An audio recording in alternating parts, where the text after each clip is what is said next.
So we're going to quickly start our event, and please welcome our Deputy Director, Ms. Sue Fruchter.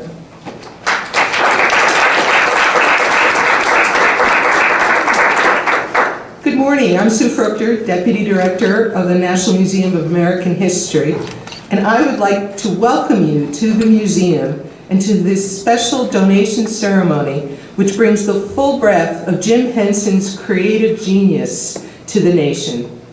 We are already home to Henson's earliest creations, Sam and Friends, including the original Kermit the Frog. And now we say welcome to 20 more puppets and props. Today, on Jim Henson's birthday, the museum is honored to be named the caretaker for puppets and props from The Muppet Show, Sesame Street, Fraggle Rock, and The Dark Crystal. Please join me in welcoming our special guests from the Henson family, the Jim Henson Legacy, and the Henson Foundation. Representing the family is Cheryl Henson. Cheryl, just 3 years ago, we were here with your mother Jane, co-founder of the Muppets, and founder and board member of the Jim Henson Legacy, welcoming back Sam and Friends to Washington and to our collections. We are so grateful for this donation and to the dedicated staff of the Jim Henson Legacy and the Jim Henson Company who have worked so closely with our museum for many years. We appreciate the assistance of Craig Shaman, president of the Jim Henson Legacy, who is with us today, and you will hear from him shortly. Behind the scenes, Bonnie Erickson, president of the Jim Henson Legacy, an artist, designer, and builder of some of the most famous Muppets, has spent many hours here at the museum to get all of our puppet friends, including Elmo, Bert and Ernie, and of course, her own creation, Miss Peggy, ready for their close-up. Thank you, Bonnie, and to our conservator, Sune Parkett Evans, who's hiding in the back, who also labored with love to ensure these characters are preserved for generations to come. Also with us today is a voice some of you may recognize, puppeteer Fran Brill, who performed Prairie Dawn, a piano-playing, lovable little girl. Our friends at the Smithsonian Magazine were so excited to learn of the arrival of Miss Piggy, they worked with us and the Natural History Museum next door to give her a true Smithsonian welcome. Here on the easel in the back is Miss Piggy wearing the Hope Diamond. Yes, the Hope Diamond, not a replica, all 45 carats of it. And to give her a peek at her new home, here is Miss Piggy gazing at the ruby slippers. Miss Piggy will go on view in the same exhibition, American Stories, as the famous shoes, in spring of 2014. Puppetry is one of the oldest mediums of expression, and this museum holds a wonderful puppet collection. These new additions to the collection are ingenious and creative characters who will add a spark of humor and imagination to our museum. They are joining other Henson creations, including Kermit and Oscar the Grouch in his trash can. Jim Henson embodied the innovation and ingenuity that are intrinsic to American culture. Beyond the entertainment value Henson's creations provided, his work helped educate and inform his audiences, an influence that continues today. With these puppets, we can provide insights into American identity and explore entertainment and popular culture through time. Please join me in welcoming the museum's curator of entertainment history, Dwight Blocker Bowers. Having grown up in this region, Dwight was among the appreciative audience that tuned into Sam and Friends on DC's WRC TV. Jim Henson's contributions to puppeteering and entertainment extended well beyond the characters he created. Here to tell you more is Dwight.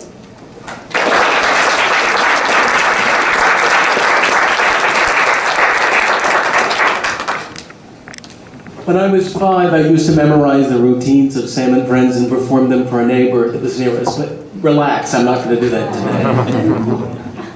Thank you and welcome. I feel especially honored to accept these objects to the national collections. They represent the vast creativity of one of America's great innovators, Jim Henson. Over the course of his all too brief career, he extended the boundaries of puppetry, building an industry by using the limitless wonders offered by electronic media of film and television. The Muppets, which are unique puppet creations, consisting of a rare blend of vivid characterization and inspired lunacy, gave cultural touchstones to generations of children and adults, from the sphere of comic absurdism from the television series Sam and Friends and The Muppet Show, to the complex mystical worlds of the movies The Dark Crystal and Labyrinth. In the words of Sesame Street pioneer Joan Gans Cooney, Jim Henson was our era's Charlie Chaplin, Mae West, W.C. Fields, and the Marx Brothers. And he drew from all of these to create a new art form that influenced popular culture around the world. We are exceedingly grateful to the Jim Henson family, and most especially to Jane Henson for bringing these Muppets to the national collections. Before we go any further, I'd like to recognize some of our guests. First of all, Karen Falk, archivist of the Jim Henson Company. Karen, could you stand?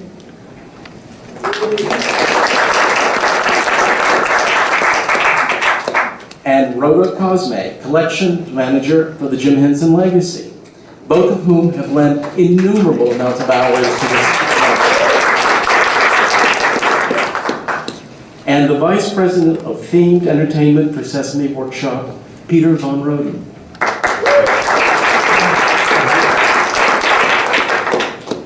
Now, to tell us more about the Jim Henson Legacy, please help me welcome its president.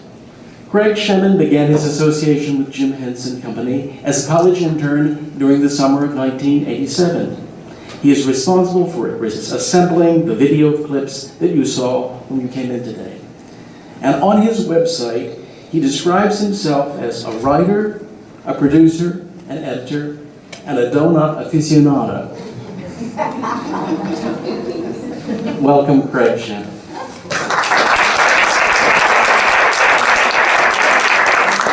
There's a place over at Union Station, by the way, that has these enormous donuts. And I plan to pick up one on the way back. I am going to tell you a little bit about the Jim Henson Legacy, but I want to tell you about one of the most special artifacts that's not being donated because it's in my personal collection, and it dates back to that summer when I was a college intern. And I first met Jim at the company softball game, and he came over and introduced himself, and we chatted.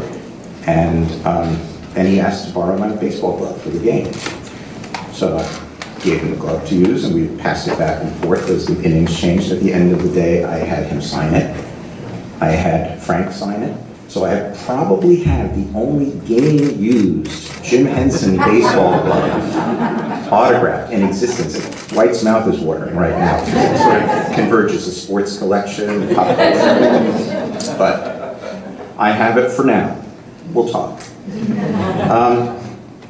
The Jim Henson Legacy was founded a little bit over 20 years ago by Jane Henson to celebrate the life and work of Jim. Since then, we've worked really closely with the Henson family and our friends who own Jim's characters. Peter's here today from Sesame Workshop, people at Disney and the Jim Henson Company. And while all of the different characters and worlds continue to thrive and grow, Sesame Street goes into season 44 production later this week. 45. Time flies.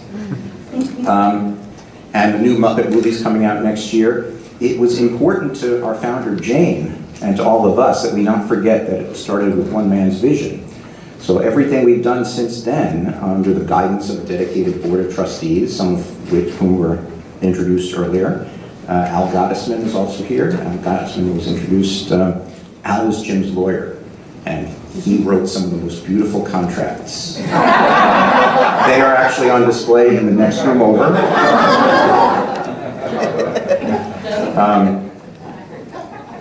and Karen Falk, our Henson archivist, Bonnie, Fran, and Rhoda.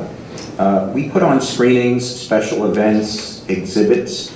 We work with our friends at the Smithsonian Institution Traveling Exhibit Service sites to put on Jim Henson's Fantastic World, which broke records during its 4-year run. And the past few years, we've been working closely with the Henson family to find permanent homes for many of the characters in their collection, and today's ceremony is the culmination of part of that mission. It was very important to Jane for that Sam and Friends characters to end up here, as they did a few years back, and she always wanted more of Jim's characters to join them. And as far as what the Jim Henson legacy with a capital L is, that's pretty much what we do. And as far as the lowercase legacy of Jim Henson, there's his family, Cheryl, you're going to be hearing from, children, grandchildren, all of whom are really, really nice people. And there's more to that legacy. Whenever Jim was honored, and he was honored quite a bit, he always made it clear that while he received the credit, the work that he did was the product of a large group of people. And Jane used to refer to this group as Jim's extended creative family. And these characters donated today represent the work of Jim and all of the people who brought them to life. And the puppet builders like Don Salim, who built that first Rolf down there, Bonnie Erickson, who's here and mentioned several times already, Raleigh Cruson, Tim Miller, so many puppet builders and designers, writers like Jerry Jewell and Joe Bailey, and performers like Frank Oz, Jerry Nelson, Richard Hunt, Dave Coles, Karen Prell is represented here with Red. Fran, we'll be hearing from soon. Composers like Paul Williams and Joe Raposo and Jeff Moss, Larry Grossman, and producers, directors like John Stone, Peter Harris, Martin Baker, and a classification of people that sort of gets ignored, which I like to call the Friends of the Muppets, whose interactions with them made the characters seem real. Dating from Jimmy Dean, who helped bring Rolf to life through his interactions, the human cast of Sesame Street, and guest stars from 120 Muppet shows and movies and beyond. So the characters highlighted in today's ceremony represent the work of many and the vision of one person, and that, to me, is the legacy of Jim Henson. Thanks.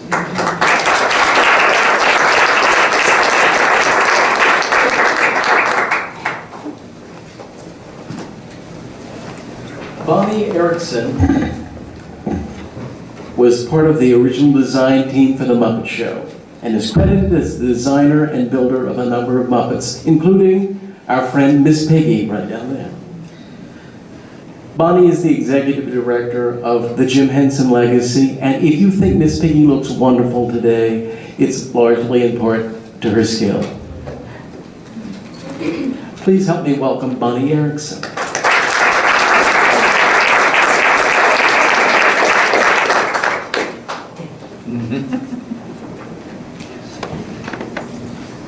Thank you, everybody. I know that we're here to acknowledge this gift, the generous gift of the Henson family to the museum and to the world, really. But I find it a really exciting time for me to think of this as a gift for Jim Henson. We never made these puppets with the idea that they were going to be made for posterity, as Sune, who's helped with some of the conservation, has found out. But here they are, and I think they're looking great. And they are ready for the spotlight here at the Museum of American History. I think Jim would be very surprised and pleased to find that they are going to be having a life here that's extended, the story being told by Dwight, the conservation being done by Sune and by Beth Richwine, with some of the other characters that will be here. We're having some of the very first iterations of puppets here. The Grover that you see was a Grover that was actually called Gleep early on, and his first appearance was on an Ed Sullivan show, and later became the Grover for the first year of the Sesame Street show, and ultimately turned blue, which is the one that we all are familiar with now. The Rolf the dog down at the end was originally in Purina dog commercials. And Catherine Percher works here at the museum, has a toy dog, Rolf the dog, from the second iteration of that puppet, which was the Jimmy Dean Show. And right in the front is Wilkins, of Wilkins and Wilkins, the coffee commercials that Jim did that really were a part of the commercials that made it possible for him to do many of the projects that followed. Fran was responsible for puppeteering Prairie Dawn, as we heard before. Thank you. And also the first woman puppeteer to work with Jim after Jane, more or less retired, but would come back once in a while to do puppeteering. I really think that all of the people here at the museum have been so supportive of the work that we've been doing for the past week or so to get all of these puppets ready. I want to thank all of them, and I just want to wish Jim a very happy birthday.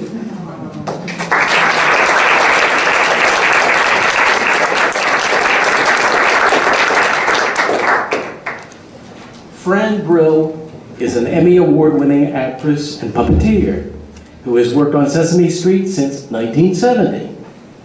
Outside of Jane Henson, as Bonnie said, she's the first female puppeteer hired by Jim Henson and is best known for performing Prairie Dawn. Please help me welcome Fran Brill.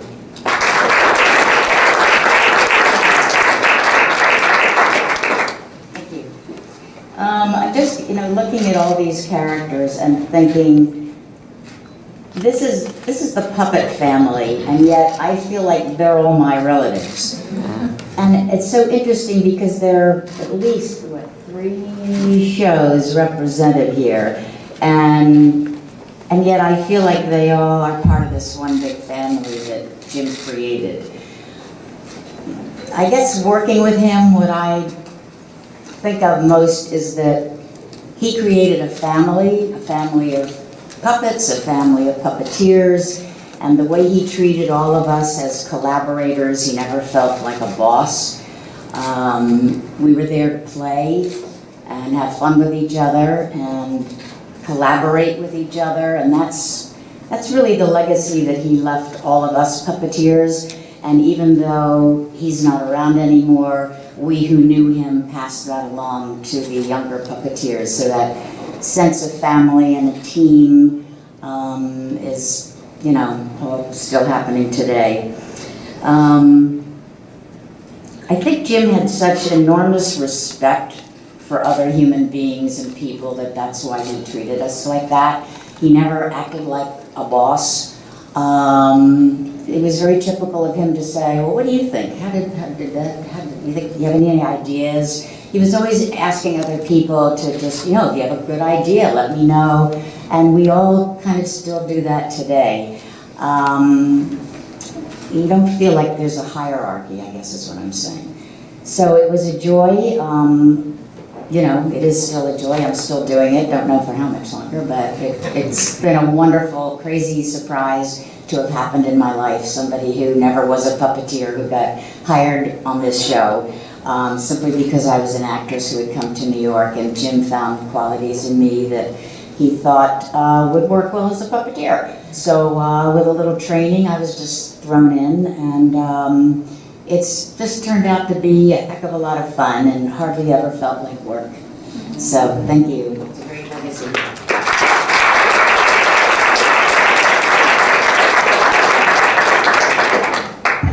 Cheryl Henson is the president of the Jim Henson Foundation and a member of the board of directors of the Jim Henson Company.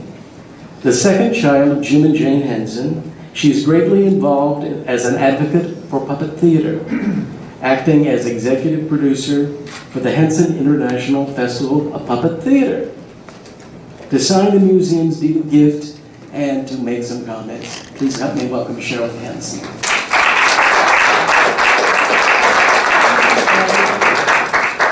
I particularly want to thank Dwight. He has been a long-time supporter of this project, and his appreciation for the Muppets has been just so heartfelt. It's just fantastic.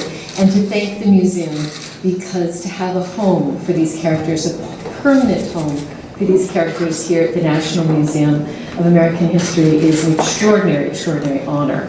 And I think that our whole family recognizes how amazing it is to have my father's work placed in the cultural context of this country. It's just beautiful, so thank you, thank you. Also, many of these puppets have been in boxes for years. They've been tucked away in boxes, and we don't want them to stay in boxes. We want people to see them and to appreciate them. They're tangible objects. You know, there's something about puppets. They're not animated. They're not celluloid. They are actual physical things. And I think when you go down the road here and you look at each of these different characters, you can hear their voices. You can hear them in your head. They're like living beings for the people who know them through their appearances on television and film. And I know I look at them and I think of Jerry Nelson, who passed away last year, is an extraordinary performer with amazing, amazing vocal quality. This Cookie Monster, the history of Cookie Monster, that he actually ate IBM computers before he ever ate cookies. Ernie and Bert, who are so, so, so dear to us, as my father and Frank Oz performed them, and they are exactly as they were designed, exactly as they were designed by Don Celine and my father. Elmo, this Grover, when you look in his face, you know that's Grover. That is Grover's personality, you know? Those eyes, it's the eyes that does it. And to think back to the history of how they're not just that one character in that one show, they have a history, they have a life. Grover performed in this before he became that, and then he became Grover. So I'm so pleased that these characters will be here for the American public to be able to interact with and to remember. And it means a great, great deal to our whole family. A couple of people have said already, mentioned my mother. My mother passed away this past April, and this was a dream of hers. She had a very strong connection to the DC area. She maintained a strong connection to the University of Maryland. My parents met at the University of Maryland in a puppetry class, and they went on to create Sam and Friends together, and they were performing partners for many years before they got married, and they immediately had 5 children. Immediately had 4 children. I'm saying, my dad actually had 4 children before he was 28, I think, 29. So he had a very active family life with us, with them, with his collaborators, and now with all of the American people that come to see these characters at the museum. So thank you.